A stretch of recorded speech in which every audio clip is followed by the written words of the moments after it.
Автономиянын yaşayanları çizgilediler. Hani oktyabrın 20'sinde onlar pay aldılar seçimlerde o üzere ki yapma kendi borcunu. Çıktınız mı seçimlerin ilk turuna? Çıktım. İkinciye düşünürsünüz mü çıkmak? Düşünüyorum. Seçtik. İkinci tura gideceksiniz mi? Gideceğiz. Çıktınız mı seçimlerden? Çıktık. Süresiniz ikinci tura çıkacaksınız mı? Çıkacağız ikinci tura da. Çıktım. İkinci tura çıkacaksınız mı? Çıkacağım.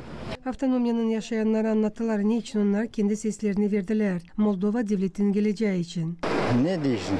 Hepsine mi değişsin? Zeren böyle yaşamak değil. Молодежь kaçtı. İhtiyarlar dışına işlemeli. Kim işleyecek? Так что рабочие kaybedecekler de. Böyle giderse daha 2-3 yıl şey bitti Moldova. Kalacak diyorlar babalar da şey. Niçin siz seçtiniz? Aynı olsun yaşamak güzel dünyada. De sadece dünyada ama her yerde bütün Moldova sevgilisi insanlar olsun birlik. Ну, конечно, здесь necdeni uşaklar için daha çok savaşırız.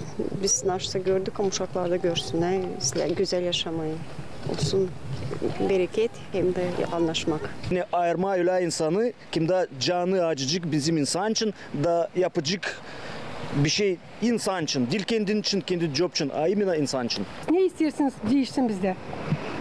Olsun mir, sağlık da korusun Allah bize. Her bir taraftan da olsun. Uşaklar hepsi за рубежом. İkisi de, iki kızım var, ikisi de за рубежом. Cedime ben yalnız kaldım bu такое, как бы сказать, в этом возрасте. И как-то обидно, что дети не при мне, dil benim yanımda. Hani lazımlar olsun ateşin yanımda, onlar dil benim yanımda. Onlar gittiler. Sercim burada kazanç yok. Da gitti uşaklar. Seçimler Moldova Devleti'nin prezident görevine ikinci turu Kasım ayının 3'ünde geçecek.